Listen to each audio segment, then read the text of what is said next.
ये आकाशवाणी रायपुर है। छत्तीसगढ़ी समाचार बुलेटिन के संग अनुरिमा शर्मा की जय जोहार। अब सुनो आज के प्रमुख समाचार। प्रधानमंत्री नरेंद्र मोदी हा आकाशवाणी ले मन की बात कार्यक्रम में कहिन है कि भारत हा 2022 में दुनिया के 5वां सबले बड़का अर्थव्यवस्था बन गे है। केंद्रीय स्वास्थ्य मंत्रालय हा राज्य और केंद्र शासित प्रदेश मन ले देश के सबो स्वास्थ्य केंद्र जगह में 27 दिसंबर के मॉक ड्रिल राखे बर पाती पठोए है और क्रिसमस के तिहार आज जम्मू विश्व में हंसी खुशी के संग मनाए जावत है। अब समाचार विस्तार ले।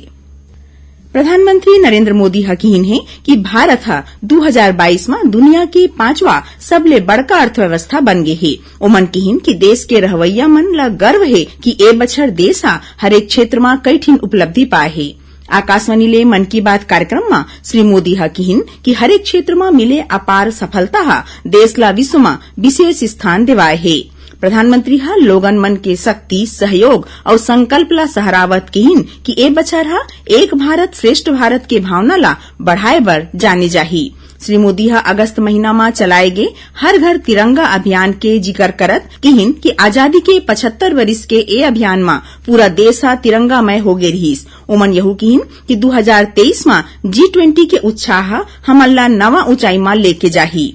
प्रधानमंत्री हा कहिन कि देश हा पाछू कई बछर के दौरान मेडिकल क्षेत्र के बड़का चुनौती मन ऊपर सफलता प्राप्त करे है। एखर बर ओमन चिकित्सा विशेषज्ञ, वैज्ञानिक और देशवासी मन ला श्रेय दिन है। ओमन कहिन कि भारत ले चेचक और पोलियो असन गंभीर बीमारी सिरागे है। उन्हें कालाजार हा घलो अब सिरोइया है। प्रधानमंत्री हा कहिन कि सरकार हा बछर 2025 तक भारत ला टीबी मुक्त करे बर घलो काम करत है।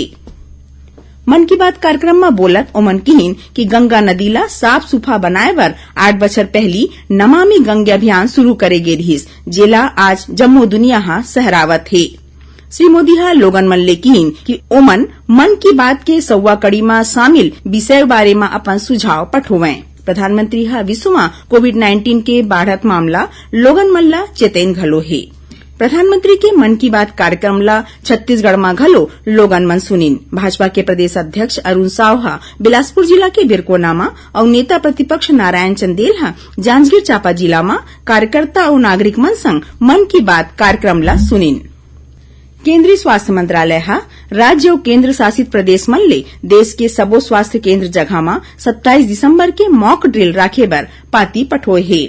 केंद्रीय स्वास्थ्य सचिव राजेश भूषण हा कहिन है कि ए पहल के उद्देश्य कोविड प्रबंधन में तैयारी करना है। स्वास्थ्य सचिव हा कहिन कि मॉक ड्रिल के दौरान स्वास्थ्य सुविधा दे के तैयारी, बिस्तर, डॉक्टर, नर्स और पैरामेडिकल कर्मी मन के क्षमता देखे जाही। एखर संगे संग एम्बुलेंस, जांच और ऑक्सीजन के व्यवस्था में विशेष ध्यान दे जाही। एती छत्तीसगढ़ के स्वास्थ्य सचिव आर प्रसन्ना हा जम्मू जिला कलेक्टर मन ला पाती लिख के 27 दिसंबर के कोरोना प्रोटोकॉल के तैयारी ले जुड़े मॉक ड्रिल करे बर कहिन है। राष्ट्र स्वतंत्रता संग्राम सेनानी और समाज सुधारक भारत रत्न पंडित मदन मोहन मालवीय और पूर्व प्रधानमंत्री भारत रत्न अटल बिहारी वाजपेयी के जयंती मौका में ओमन ला भावभीनी श्रद्धांजलि देवत है। अटल बिहारी वाजपेयी के जन्मदिन ला सुशासन दिवस के रूप में घलो मनाए जाथे।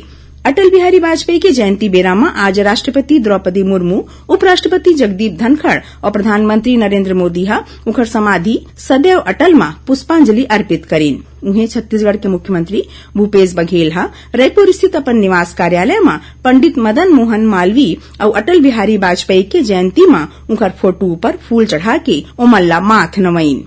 इसी तरह छत्तीसगढ़ विधानसभा के सेंट्रल हॉल में पूर्व प्रधानमंत्री अटल बिहारी वाजपेयी के तैलचित्र पर विधानसभा सचिवालय के अधिकारी मन पुष्पांजलि अर्पित करीन। उन्हें भाजपा के प्रदेश अध्यक्ष अरुण साव और नेता प्रतिपक्ष नारायण चंदेल हा घलो अटल बिहारी वाजपेयी के जयंती में उनकर सुरता करीन। यही बीच मुख्यमंत्री हा आज अपन निवास कार्यालय में भारत के पहली गवर्नर जनरल भारत रत्न चक्रवर्ती राजगोपालाचारी के पुण्यतिथि में उनला नमन करीन।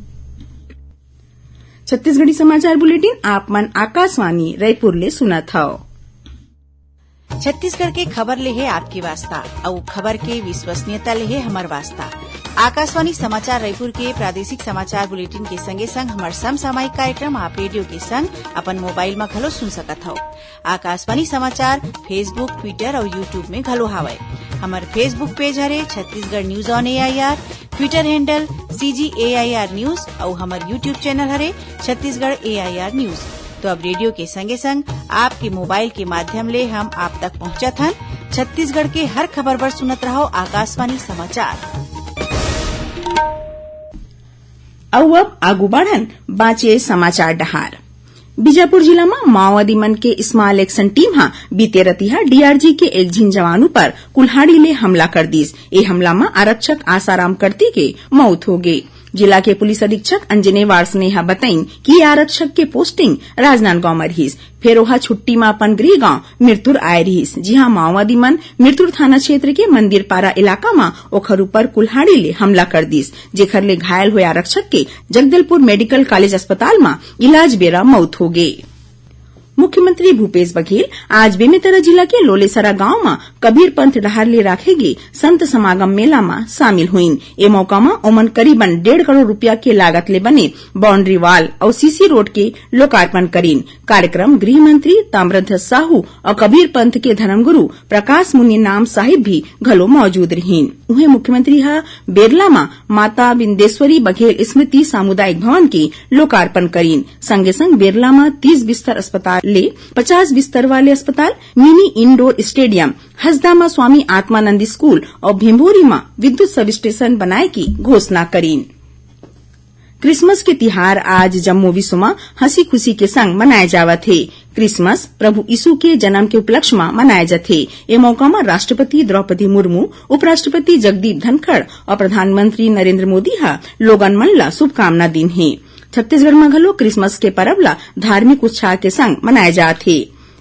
ए बेरा गिरजाघर में विशेष प्रार्थना सभा हुईस, जेमा लोगन मन एक दूसर ला क्रिसमस के बधाई दीन। मुख्यमंत्री भूपेश बघेल हा रायपुर के सेंट जोसेफ कैथेड्रल और सेंट पॉल कैथेड्रल में पहुंच के मसीही समाज समेत प्रदेशवासी मन ला बधाई और शुभकामना दीन। श्री बघेल हा कहिन कि प्रभु यीशु के आरोमा भाईचारा है, जेखर ले दुनिया में मारकाट, घृणा और दुख ला हराए जा सकत है। ए मौका में मुख्यमंत्री हा केक काटिन और लोगन मन ला केक खवा के क्रिसमस के खुशी ला बांटिन।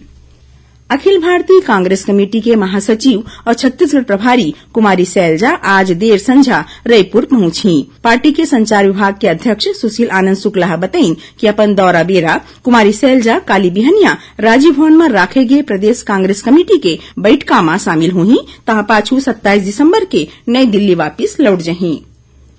मुख्यमंत्री भूपेश बघेल कहिन है कि छत्तीसगढ़ में मेडिकल पढ़ाई के इंफ्रास्ट्रक्चर हा मजबूत हो है, जेला आगू बढ़ावा जल्दी नवा मेडिकल कॉलेज खोले जाही। श्री बघेल काली दुर्ग जिला के दैमार गांव में बाबा गुरु घासीदास जयंती कार्यक्रम में शामिल हुईन। ए मौका में ओमन कहिन कि ITI के माध्यम ले जवान लइका मन ला कौशल विकास कार्यक्रम ले जोड़े जावत है।